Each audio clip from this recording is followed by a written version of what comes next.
اعوذ باللہ من الشیطان الرجیم بسم اللہ الرحمن الرحیم۔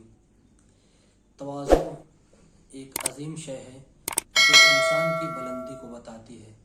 انسان کتنا بلند ہے، کتنا بڑا ہے، تواضع سے معلوم ہوتا ہے۔ تواضع اگر انسان کے اندر پایا جا رہا ہے تو وہ حقیقت میں حقیقی طور پر انسان ہے، لیکن اگر تواضع انکساری نہیں پائی جا رہی ہے اس کے اندر تو انسان نہیں، صرف ایک چلتا پھرتا ہوا جسم ہے۔ تواضع سے انسان بلند ہوتا ہے، اس کا مقام بلند ہوتا ہے، اس کا مرتبہ بلند ہوتا ہے۔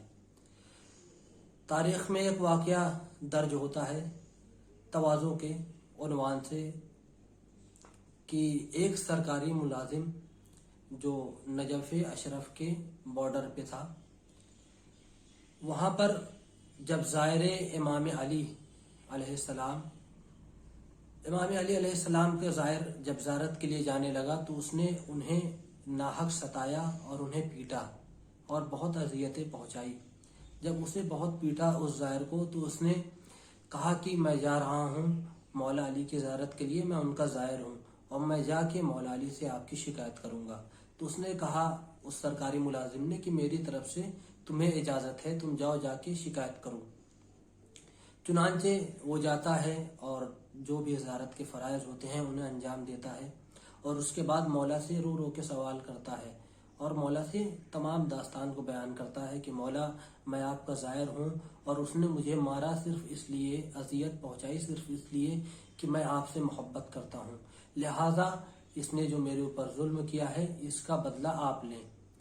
وہ جب زیارت کر کے اپنے گھر آتا ہے اور اس کے بعد کمرے میں اپنے آنے کے بعد آرام کرتا ہے تو خواب میں دیکھتا ہے کہ مولا کائنات آئے ہیں اور اس کا نام لے کے اسے پکارتے ہیں۔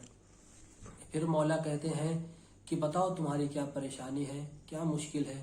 تو وہ زائر خواب میں بیان کرتا ہے کہ اس نے مجھے ستایا، میں چاہتا ہوں کہ اس کا بدلہ آپ لیں۔ جب اس نے یہ کہا کہ اس کا بدلہ آپ لیں تو آپ نے کہا کہ ٹھیک ہے، میری طرف سے تم اسے معاف کر دو، تم کہہ رہے ہو کہ تم میرے چاہنے والے ہو تو تم اسے معاف کر دو۔ تو اس نے کہا مولا میں معاف تو نہیں کر سکتا۔ مولا نے پھر کہا، پھر تیسری مرتبہ کہا مولا نے، اور اس نے پھر یہی جواب دیا کہ مولا میں اسے معاف نہیں کر سکتا، اس نے مجھے بہت ستایا ہے۔ دوسرا دن آیا، اس نے پھر گیا اور جانے کے بعد اس نے امام کے روضے پہ جا کے ذریعے امام علی علیہ السلام کی زیارت کی اور اس کے بعد پھر امام سے شکایت کی اس نے۔ پھر دوسرے دن خواب میں امام آئے اور پھر وہی بات ہوئی، امام نے پھر اس سے کہا کہ معاف کر دو، اس نے کہا نہیں معاف کریں گے۔ تیسرا روز آیا جب اس نے زیارت کی اور زیارت کے کرنے کے بعد امام سے پھر شکایت کی۔ اب جب وہ خواب دیکھتا ہے کہ مولا آنے کے بعد مولا نے کہا اس سے کہ تم اسے معاف کر دو، اس پہ ایک میرا حق ہے، میرا حق اس پہ ہے ایک، اس لیے لہٰذا میں یہ چاہتا ہوں کہ تم اسے معاف کر دو۔ تو اس نے کہا کہ مولا کیا حق ہے؟ مولا نے کہا کہ تم اسے معاف کر دو، اس کے عوض میں تمہیں جنت میں ایسی چیز عطا کروں گا کہ جو تمہارے لیے وہاں فائدہ مند ثابت ہوگی، تم اسے معاف کر دو۔